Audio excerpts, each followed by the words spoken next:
Presbítero Robson, quando eu vou pregar, aí eu fico numa guerra terrível. Aí eu vou e consulto a minha esposa. Tem dia que ela me ajuda, tem dia que não. Hoje eu vim louvar ao Senhor e eu quero louvar a Deus pela vida do pastor Tiago, pastor Júnior, pastor Luan, toda a membresia da Igreja Mais Servir. Eu tenho uma palavra para liberar para o seu coração nessa noite, nessa manhã, Dia dos Pais, que Deus possa abençoar a vida de cada um. Eu vou pedir para o meu amigo ali, Miguel, né, Miguel? Miguel, me ajuda aí, porque esse texto é muito difícil. Vai ter gente que não vai conseguir achar. E aí você me ajuda aí em nome de Jesus. Tem gente que vai ter dificuldade de achar esse texto aí. Salmo de número 23. Salmo de número 23.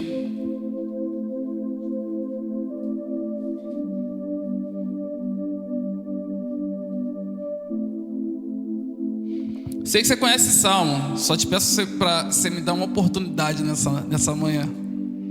Salmo de número 23. Glória a Deus. Vai ser bem rapidinho. O Senhor é o meu pastor e nada me faltará. O Senhor é o meu pastor e nada me faltará. O Senhor é o pastor de Davi e nada o faltará. O Senhor é o pastor de Davi e nada o faltará. Meus irmãos,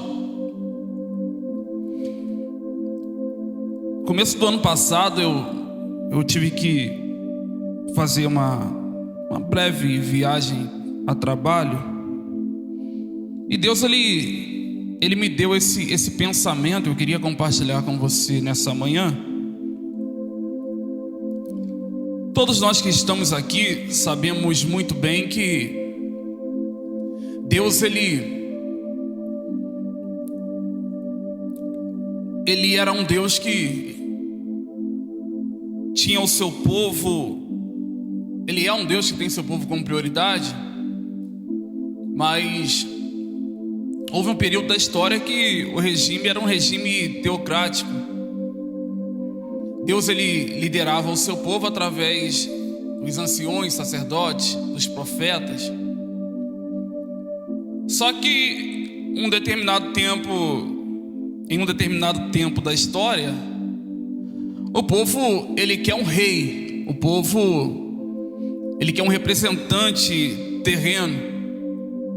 Isso acontece quando Samuel envelhece e o povo rejeita os seus filhos como líderes do povo. Só que a história vai dizer que Saul é o escolhido para reinar à frente do povo. A história de Saul é muito linda. O começo da história de Saul é bonito demais. Mas tem uma coisa que mexe com a minha mente. É que no dia da apresentação de Saul, no dia que ele vai ser apresentado como rei, Saul ele se esconde atrás das bagagens. Era o dia de assumir o trono, mas ele resolve se esconder atrás das bagagens. A atitude de Saul não é tão diferente da nossa atitude, porque em determinados momentos das nossas vidas a gente também se esconde atrás de algumas bagagens. A gente também se esconde atrás de algumas pessoas. No momento em que devemos assumir o nosso compromisso, por vezes nos escondemos atrás de algumas bagagens. Só que Saul faz o que desagrada a Deus, e a Bíblia ela fala que Deus ele está procurando alguém que tenha o seu coração. E a Bíblia vai dizer que Deus acha Davi, o filho de Jessé. Davi se parece com Deus. Davi se parece com Deus porque Davi dá valor ao que não tem valor. Davi era responsável pelas ovelhas malhadas. E todas as vezes que um leão aparecia, todas as vezes que um urso aparecia, Davi ia até a esse animal e resgatava a ovelha desse animal.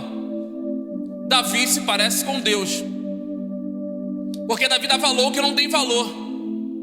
Deus dá valor que não tem valor a ponto de entregar o seu filho, para que todo o que nele cresce não perecesse, mas tivesse vida eterna. Então Deus dá valor ao que não tem valor. Davi se parece com Jesus, porque Jesus se oferece por conta da minha e da sua vida, da mesma forma que Davi se oferecia por conta daquelas ovelhas.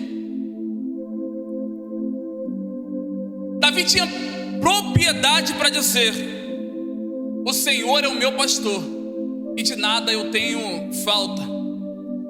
O Senhor é o meu pastor e nada me faltará. Só que eu não sei, pastor Tiago, se nessa manhã todo mundo que está aqui dentro da igreja Mais Servir podem repetir a mesma fala de Davi, dizendo: o Senhor é o meu pastor e nada me faltará. Escute, isso aqui é apenas um pensamento, porque dentro de um dia que tem 24 horas, nos falta tanta coisa. Dentro de um dia nos falta paciência. Dentro de um dia nos falta amor. Dentro de um dia nos falta temperança. Será que nós podemos falar a mesma coisa que Davi falou? O Senhor é o meu pastor e nada me faltará. Se Ele é o nosso pastor, por que é que nós temos tantas faltas? Se Ele de fato é quem dizemos que Ele é, por que tantas faltas? Eu te faço a pergunta e eu mesmo respondo: porque nem sempre Ele tem sido o nosso pastor. Por vezes o Senhor, que deveria ser o nosso pastor, Ele é apenas o nosso ajudador. E todas as vezes que a ajuda vem para a nossa vida, o pastoreado se encerra. Todas as vezes que a provisão chega para a nossa vida, a provisão é suficiente. Então nós precisamos entender se de fato Ele é o nosso pastor ou se Ele é apenas o nosso ajudador. Se Ele é de fato o nosso pastor ou se Ele é apenas aquele que supre as nossas necessidades. A vida dizendo: o Senhor é o meu pastor e nada me falta. O Senhor é meu pastor e eu não tenho falta alguma. Porque na vida de quem tem Ele como pastor, Ele é o suficiente. Louvado seja o nome do Senhor. Na vida de quem Ele é o pastor, pode faltar tudo, mas não faltará a presença dEle. A vida dizendo: o Senhor é o meu pastor, nele eu não tenho falta alguma. Isso é tão verdade que as nossas tomadas de decisões, na maioria das vezes, são tomadas sem o conselho dele. Isso é tão verdade que quem direciona a nossa vida são os nossos pensamentos. O pastor, ele tem um papel fundamental na vida da ovelha, porque a ovelha tem pouca visão, porque é um animal frágil que não consegue ter segurança sozinho. Então Davi se coloca no lugar de uma ovelha dizendo que ele tinha um Senhor que era o pastor da vida dele, que nos momentos mais difíceis da sua vida lhe dava proteção, que nos momentos em que ele não tinha alimento, o alimentava. Davi vai dizer: o Senhor é o meu pastor. Nos momentos de perigo, era o pastor que levava o rebanho para o aprisco. Se a nossa vida, se a nossa fé, ela é tão vulnerável, é porque nós não temos Ele como nosso pastor, nós não temos Ele como nosso guia, nós não temos Ele como aquele que orienta a nossa mente, como aquele que é lâmpada para os nossos pés e luz para o nosso caminho. Tudo que Ele quer fazer em nosso meio nessa manhã é te fazer entender que na presença dEle nada vai te faltar. Na presença dEle nada vai te faltar. Louvado seja o nome do Senhor. Ele vai dizer: o Senhor é o meu pastor e nada vai me faltar. A continuação do salmo é linda. Só que o versículo de número 5, e eu saí do texto aqui, vai dizer que ele prepara uma mesa na presença dos nossos inimigos. Isso é loucura. Ele prepara uma mesa na presença dos nossos inimigos. Efésios 6, 12 vai dizer que a nossa luta não é contra a carne, não é contra a sangue, mas é contra principados e potestades.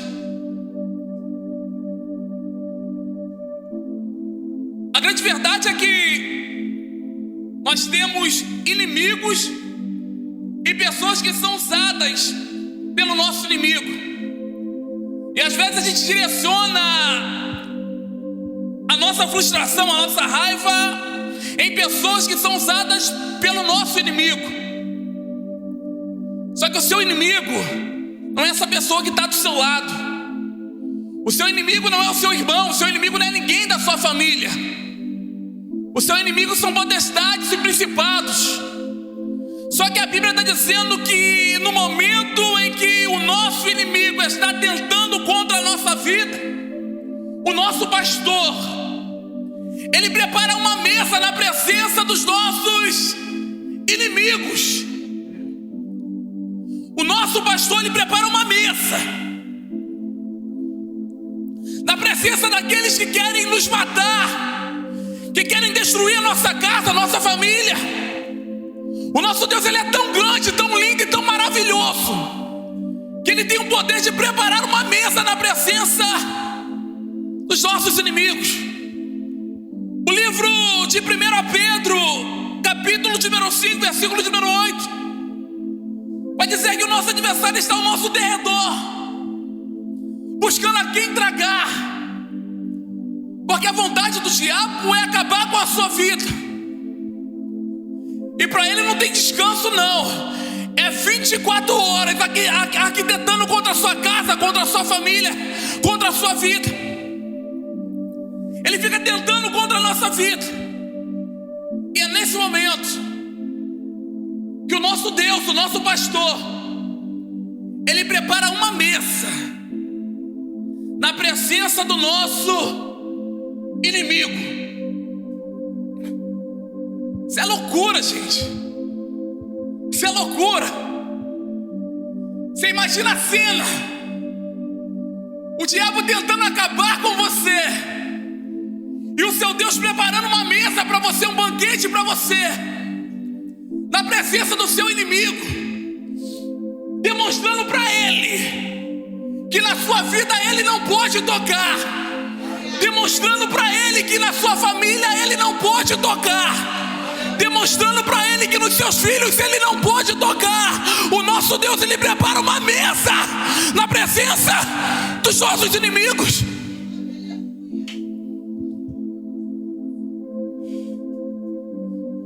fico pensando e fico imaginando o adversário da nossa alma babando, achando que vai conseguir te dragar, vai conseguir te destruir. E eu fico imaginando um Deus fazendo um cercado em volta de você, com anjos dizendo: na vida dele você não toca, na família dele você não toca, na estrutura dele você não toca.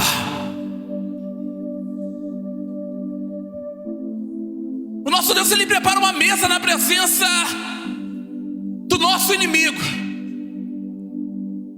Mas quando nós entendemos que ele é o nosso pastor,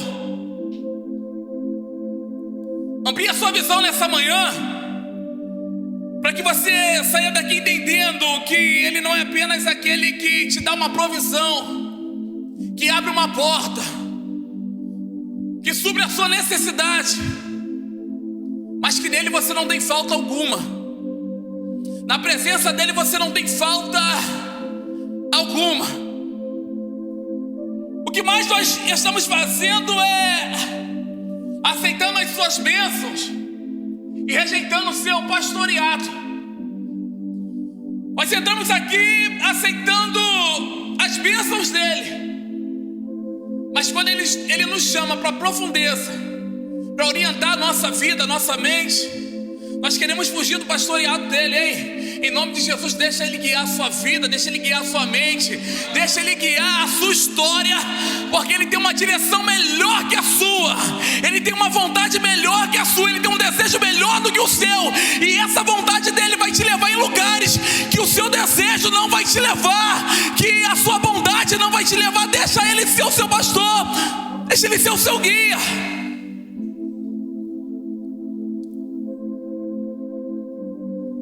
É tão bom, é tão lindo quando a gente consegue alcançar esse nível de maturidade em Deus, para entender que ele não é apenas uma porta aberta,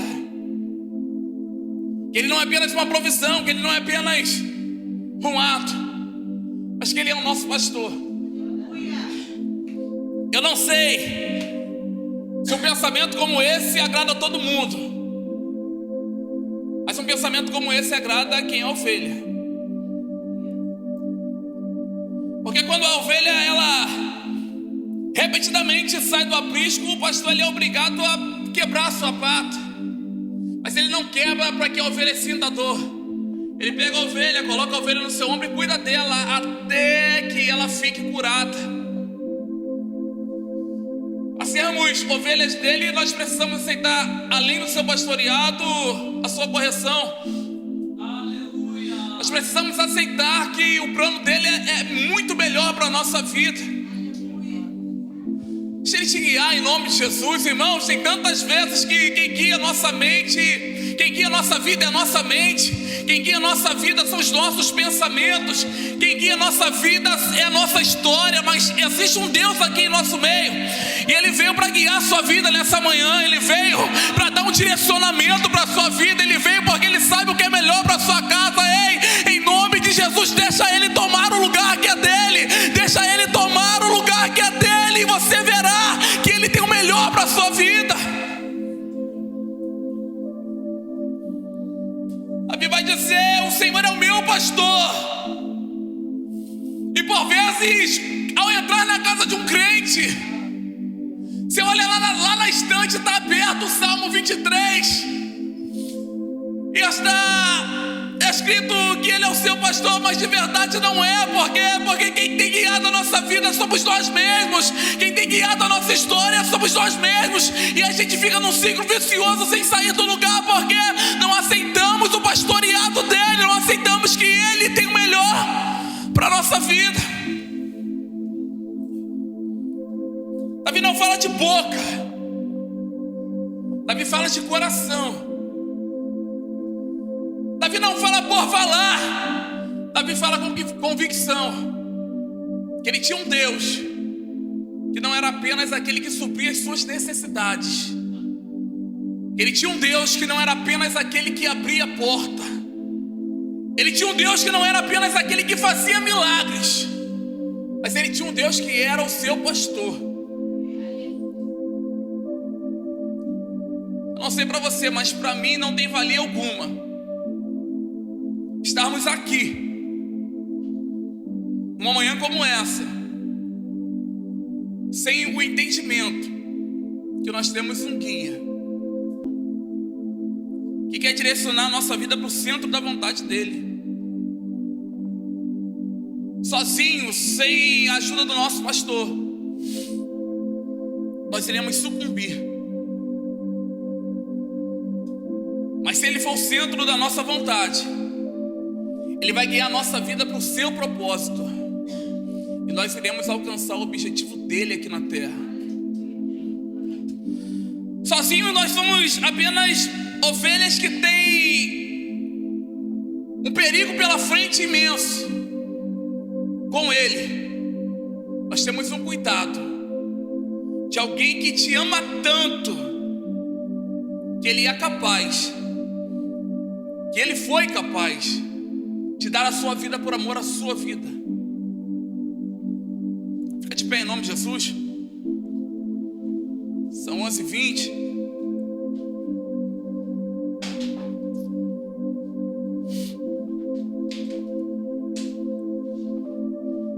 Eu já guiei a minha vida. Já guiei a minha vida tantas vezes.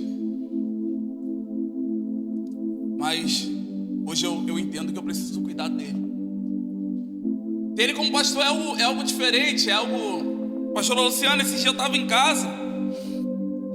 Uma guerra espiritual muito grande, pastor Tiago. Eu sonhei que do meu lado da cama tinha uma senhora, uma velhinha, e a velhinha queria me pegar, presbítero Robson. E ela tentando me pegar com as mãos, eu entendi que aquilo ali era algo espiritual. Eu acordei naquele dia, dobrei meu joelho, orei, e o meu pensamento foi o seguinte: se você quiser voltar amanhã para a gente conversar, a gente conversa, mas eu vou dormir em paz, porque eu tenho um pastor. O que tem tirado o nosso sono, as faltas que nós temos na nossa vida, são porque nós não estamos aceitando o pastoreado dele. Mas se ele for o seu pastor, ele vai guiar a sua vida, ele vai trazer proteção para sua casa, ele vai te alimentar. Nele você não terá falta alguma. Que Deus te abençoe e guarde a sua vida em nome de Jesus. Eu agradeço a minha oportunidade.